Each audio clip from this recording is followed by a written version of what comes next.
tired because I mean you should memorize many terms, especially the last class when I teach you the primary infectious diseases. There are many diseases, different manifestations. But the last class is quite short, so it should be released very soon. So I just plan to explain about the immunology of infectious diseases and I just mention a few examples to how the immune system fight against intracellular and extracellular infections, and that will be perfect. At the end of the class, I expect you that you memorize the factors which shape the immune system against the pathogens, especially bacteria, viruses, and fungi, the immune system against intracellular pathogens and extracellular pathogens, and how pathogens escape from the immune system. So this is the main objective of this class, and I should highlight this point that several Nobel Prizes have already went to those scientists, immunological scientists, who did an achievement, received an achievement in the field of immunology, especially for the immune system against bacterial infections. Just a decade ago, two of my friends, Bruce Butler and Bruce Hoffman, who discovered toll-like receptor, received the Nobel Prize. So it's still a unique opportunity to work in the field of immune system and infection and immunity. So the first Nobel Prize went to Dr. Behring. You know that Behring now is a company. They produced the antibody against diphtheria. So he received the Nobel Prize. Then you can see that Dr. Rose, Dr. Feinstein, and Dr. Pavlov. Then they received the prize for the achievement, and the immunologists still had the higher chance because a few years ago, again for targeting the anti-CTLA4 and anti-PD-1 to combat the melanoma and other cancer, deserve the Nobel Prize as well. So if you have a look at the public health emergency of international cancer, it will last 15 years. You will realize that there were at least 6 declarations. So you can see here, in 2009 for flu, then 2014 for polio, 2014 for Ebola, Zika, Ebola, and then COVID-19. So it seems that infection is still the main concern for the whole region, and we should always think about the immune system, that how combat the infectious diseases. So the type of immune system response depends on the type of microbe and also target organ. These are the most two components that the immune system react based on the target organ and type of microbes. And then based on the localization, extra and intra cellular, it starts the reaction. So for the type of microbes, I can mention that there are 4 types of bacteria, viruses, fungi, and parasites. And for parasites, protozoa as unicellular and metazoa as a multicellular is an issue. For bacteria, viruses, fungi, and parasites, you could divide to extracellular and intracellular. For a few examples, for extracellular bacteria, I can mention E. coli and pneumococcus. And for intracellular, in intracellular bacteria, mycobacteria. Mycobacteria is intracellular. What about viruses? Viruses extracellular? No, exactly. They are all intracellular. And what about fungi? Extracellular fungi, like Candida, and for intracellular, like Histoplasma. And for parasites, hangings are extracellular, and Plasmodium are intracellular parasite. So there are some examples. So when I'm talking about the reaction, the immune response against the extracellular and intracellular pathogen, if you remember this table, you could answer my question about which one can, how respond to immune system. So this is a macrophage, and this is the phagocyte macro, and this is how they can deal with infected cell. This is intravesicular, the left side, and the right side is intracytosolic. So again, if you have a look at this table, you can see that the extracellular and intracellular could be divided to intravesicular and intracytosolic, and for extracellular it could be divided to epithelial and intestinal or blood or lymph. For bacteria, intravesicular. You remember the bacteria that I mentioned, intracellular? What? Mycobacteria. So mycobacteria is intravesicular, and intracytosolic I can mention rickettsia or chlamydia. So chlamydia and rickettsia are intracytosolic. What about viruses? There is no extracellular. We mentioned that all of them are intracellular. So intracytosolic or intravesicular? Intracytosolic, all of them. So what about the fungi? Intravesicular, Pneumocystis and Histoplasma are those intracellular, and for parasites, Leishmania is intravesicular and Plasmodium is intracytosolic. What about intracellular? Exactly. E. coli, Streptococcus, and Neisseria, both could be epithelial or intestinal. Could be, there are some kinds of. Yes. What about the viruses? No viruses. Exactly. What about the fungi? Candida and dermatophytes are epithelial. And what about parasites? Helminths are epithelial, and filaria are intestinal or blood or lymph. So this is the reaction that the immune response against different extracellular or intracellular pathogens. Let's move forward. This is what I mentioned regarding the response. This is the immune defense against intracellular macro. Then we have the phagocytes macros. This is the shape that I showed you earlier. So they need low pH, which is harmful for macros, lysosome, protease, and lactoferrin, which are needed for the response to the phagocytes macros. And they are the oxygen and independent killing they do in the phagocytes macros. Then intravesicular macros is what I mentioned. They are intravesicular macro formation, and this is for intravesicular macro antigen are presented. Again, the pathogen goes to the phagocyte macro. Again, you can see that it needs MHC, and MHC plus 2 present the phagocyte macros. And then we have the CD4 and CD8. Which one should attach to MHC plus 2? CD4. And CD8.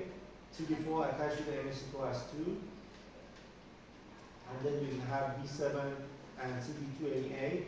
CD28 at the surface of the CD4 positive cell, and B7 is at the surface of the phagocytes macro. IL-2 is stimulate and proliferate the CD4 positive cells, and IL-12 stimulate the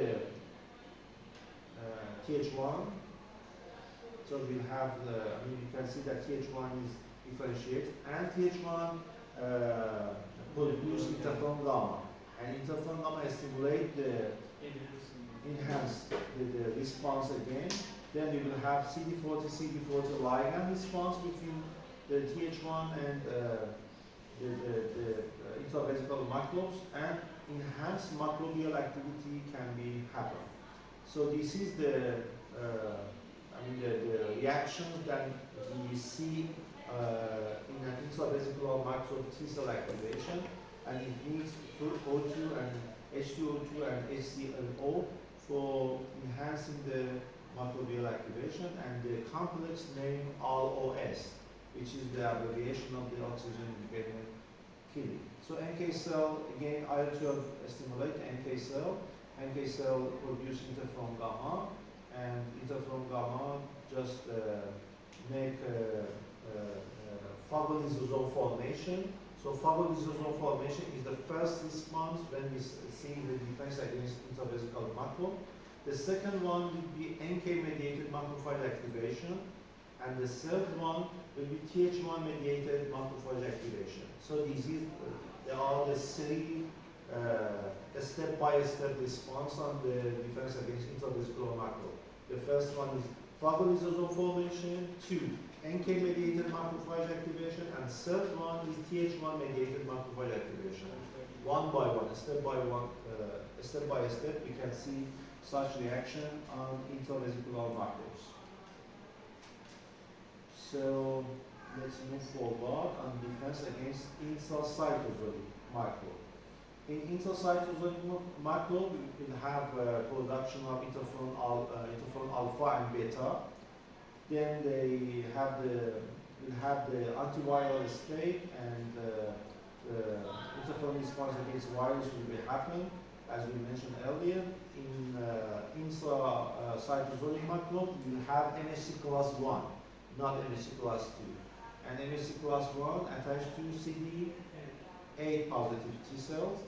So again, we will have the reaction of the B fast and fast ligand between the CD8 positive cells and the phagocytes, intracytoplasmic macros.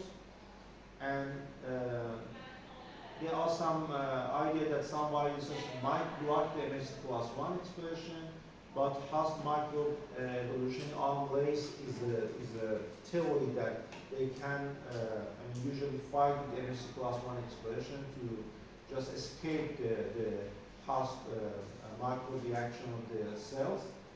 We will have the NK cell inhibitory receptor. It also attached to the MHC class 1.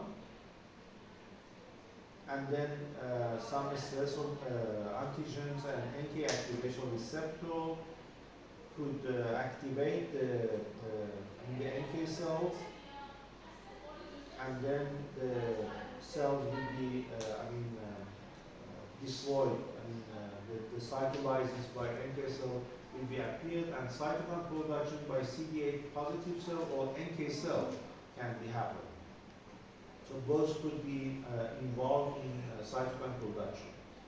So we will have interferon gamma production like the last one. Again, you will have the expression of the interferon alpha and beta. So here we will have interferon response, CD8 T cell mediated cell lysis, and then NK mediated cell lysis. So this is the response that we will see in this response. So again, get back to this slide that I mentioned earlier.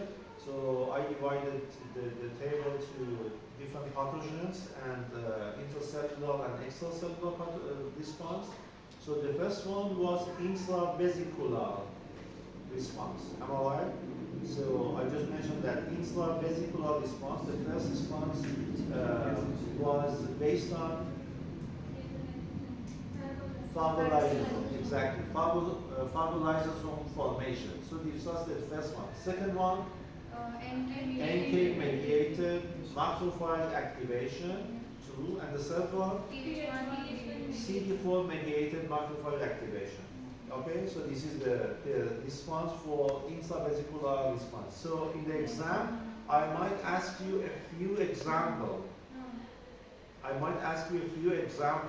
what I mentioned here about the intravesicular bacteria or fungi, and then ask you about the step of the response. And you should know that they are intracellular, intravesicular, and what's the response. So what about the intracytosolic? Interferon response. First interferon response, second one CD8 mediated, cell lyses, and third one, NK mediated cell lyses. So that's all. You know that this is the intravesicular and this is the intracytochrome. So let's get back to extracellular response. So for the extracellular response, we have some antibody formation, and there are different classes of antibodies that have different functions. For example, we have some glucosol, which has role in neutralization, serum neutralization. IgA is in a mucosal, which has a role in neutralization. IgG and IgM have different roles in neutralization, opsonization, and phagocytosis, and complement activation. And which antibody has role in ADCC? No, IgG. And for eosinophil mast cell degranulation, IgE responsible. IgE responsible for eosinophil and mast cell degranulation. So again, so we will have some B cells, and we will have expression of MHC. So IL-12 will be stimulate the Th1 cells, and they produce interferon gamma to stimulate and proliferate the B cells, and then interferon gamma to produce the B cells, and then these B cells produce IgG and IgG3. Again, we will have MHC. MHC attached to the surface of TLP2, and TLP2 produce IL-4, and IL-4 again stimulate the B cells to,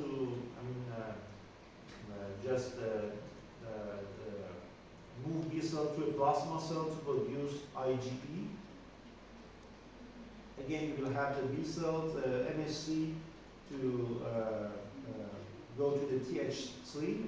So Th3 go to the TGF, produce the TGF beta, and again TGF beta just stimulate the B cells to produce IgA. So we will have IgG1 and IgG3 because of Th1. We will have IgE because of the Th2, and we will have the IgA because of the TGF3 produced by TLP3. So IgG1 and IgG3 have the role in neutralization, opsonization, and complement activation. IgA has the role in mucosal defense, and IgE also attacks to some helminths and makes some reactions. So you can see that this is the IgE, and mast cell and eosinophil just attached to the surface of the helminths by the IgE.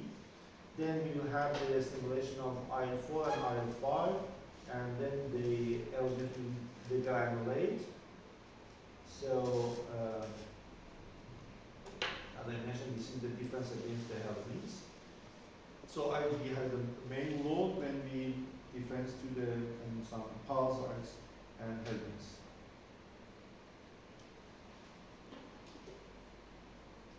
Let's move forward. Then MHC will be presented. Again, MHC attached to the surface of the T cells, IL-21 and IL-23 stimulate the cells, Th17, and produce IL-17. And IL-17 stimulate the neutrophils, and again IL-22 stimulate the some antimicrobial peptides of epithelial cells. Okay, let's get back to this slide. So we just discussed about the right side. Now we will go to the left side on response to the extracellular response. So for the interstitial blood and lymph, we will have Th1, interferon gamma, B cell, and IgG. And TLP2 produce IL-4, B cell, and IgE. And for epithelial, we will have Th3, TGF beta, and then B cell and IgA. And again, for the interstitial blood leaf, we'll have Th17, IL-17, and neutrophils. And for epithelial, we will have Th17, IL-22, and epithelium. Okay? So, what I expect you to learn is two main slides. The first one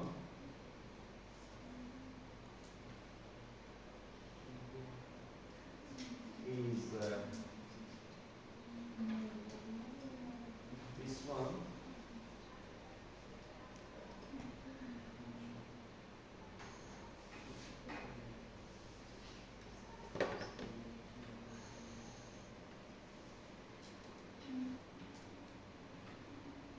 This one. So you should know the type, because I mentioned that there are two important things. Type of pathogen and route that be response to a pathogen. So you should know that which pathogen, is it extracellular or intracellular, and is it epithelial, interstitial, intravesicular, or intracytosolic. Because at the exam, I might have to select one of them and ask you about, for example, mycobacteria, okay? And ask you about the response of the immune system to a mycobacteria. So if you know first this one, that will be great. And the second slide is the last one.